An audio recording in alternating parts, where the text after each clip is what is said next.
Hey, what's up, everybody? It's Charleston, and welcome you guys to another episode of the Dreamerspro Show, where we cover everything from sports, hot topics, classic debates, entertainment, and where we give you guys a fresh perspective on things and how we see them. And today, we got a show for you guys. It's going to piss a lot of people off, but whatever, we're still going to do it. So before we get into the show, please make sure you like the video and subscribe to the channel. Now, let me just get some disclaimers out there. Number one, I think LeBron is one of the 5 or 10 best players in NBA history. Before the last 2 seasons with the Lakers, I actually had him number 4. Behind Jordan, Kareem, Kobe, and then I had him, right? Some people disagree with that. You can go kick rocks, right? But that's why I had him.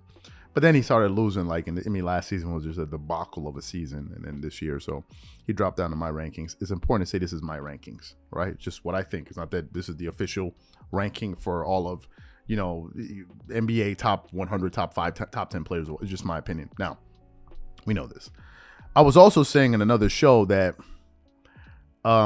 Cleveland Cavalier LeBron is, in my personal opinion, the most exciting version of LeBron. I prefer watching him when he was younger, like in 2006, 2007, 2008, 2009. That's when he was really doing his thing. I mean, I liked his playing style, and then I liked his game when he came back to Cleveland. Those years, I think it was 15. No. I think, 2014, 15, 16, 17, 18, if I'm not mistaken. Those years, he was a monster.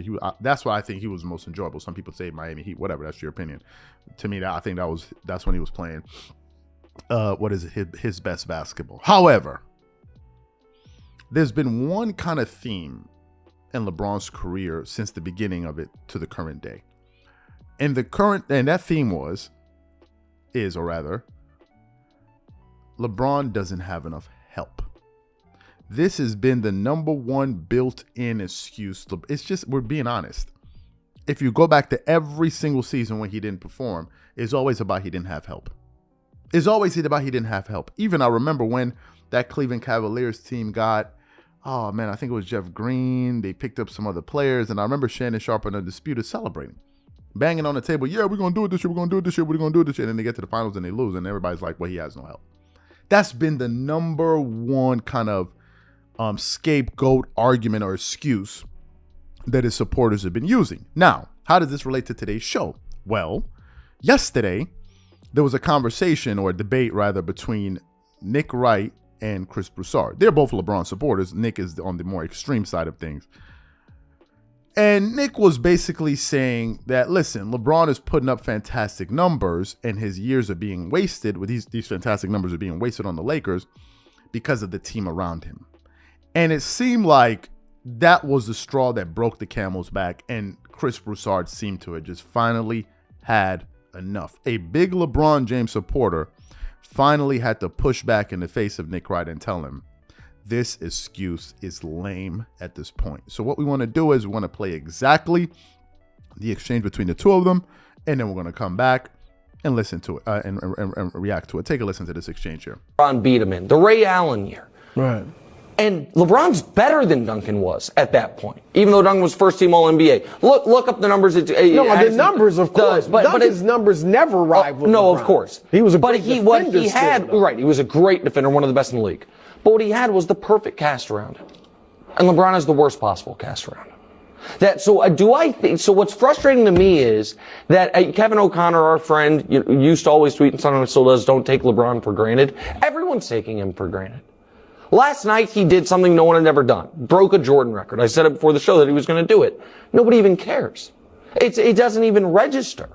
And it is frustrating because it's one thing if you're an all-time great who is now just a lesser version of yourself, but still occasionally has the good night. Yeah. I had him in the top 10 on the pyramid, and nobody here really disagreed with it. Wilds wanted Zion at some point to jump over him, but the fact that is happening, and the Lakers can't compete, is so maddening, and such an indictment, and such a wasted opportunity for what should be another opportunity for us to see what would he look like in the playoffs. He's got Anthony Davis. But he doesn't right now. I know, but he's played 25 games with Anthony Davis this year. Or at least Anthony's been there for 25 games. I mean, look, and I love LeBron. But I just sometimes get tired of the let's get him more help. Let's get him more. It's always about let's get him more. Let's get him more. Let's get him more. If he was still good enough to be the number one guy on a contending team, then that wouldn't be the storyline. I get it. He's not a fit, but Russell Westbrook's there and he's coming off the bench. But Russ didn't play, and the write-up on the article is like shorthanded Lakers. No Anthony Davis. No Russell Westbrook, no Austin Reeves. I'm like, really? That's where we're at? That's the thing. That's the point that I'm making. Like, is right now Embiid is better than LeBron. I'm not, just follow me here for a moment. But if LeBron and Embiid switched places and LeBron was on that Sixers team, he would be the best player and they would be contenders. And because Daryl has surrounded that team with good fit role players. And even if Harden was out for a month, they would be able to survive. And it is so frustrating that these are the guys. Any of these years could be LeBron's last great year. No, but and it's not about getting him more help. It's about getting him a league average supporting cast. he shouldn't have asked to have Russ on the team. Okay, but it's a little bit of like, that's what he Wilds, wanted. if I asked the bosses, it was like, hey, let's add, I shouldn't name a name. Doesn't matter. Just let's add someone to the show. And everyone around him was like, oh boy, don't think that's gonna work. And then they went through and did it. Yes, I own some of the culpability, but that's their job. Now, I want you guys to pay attention to something very carefully. Maybe you need to rewind the show.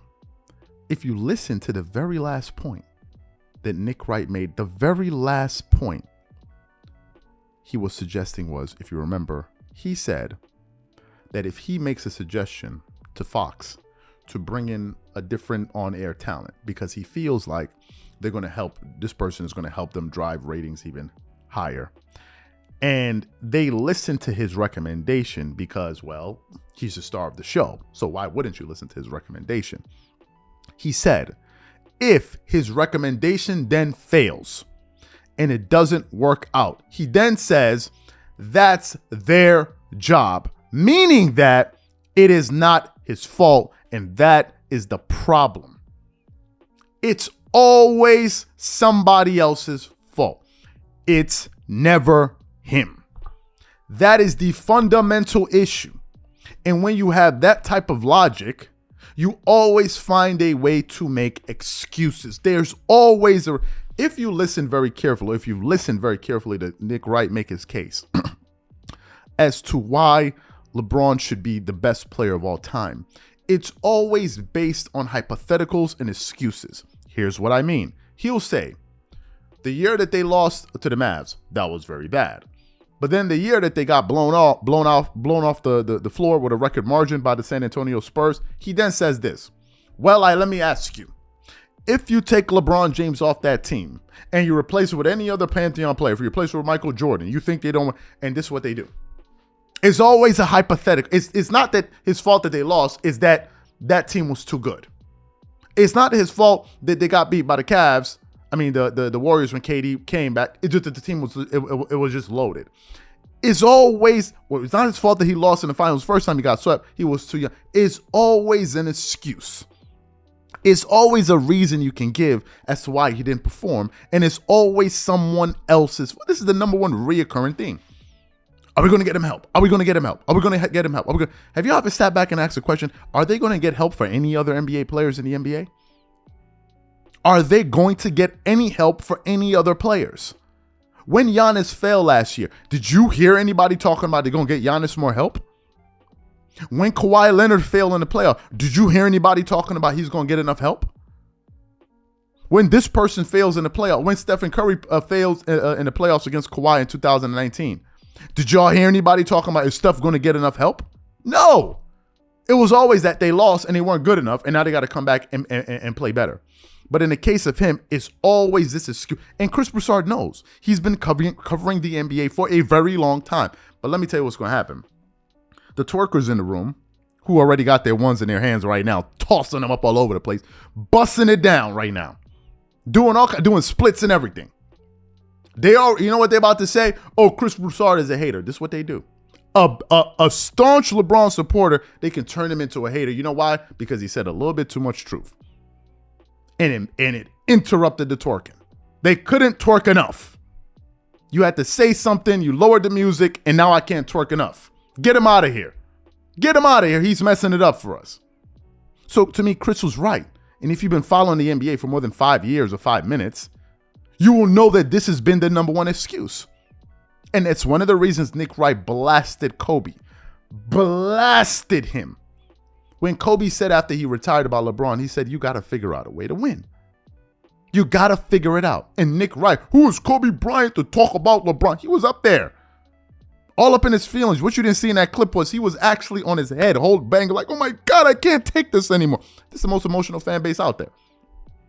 And now the new one is reverse psychology. Man, you Kobe and LeBron and Jordan fans are so emotional. Really? Really, bruh?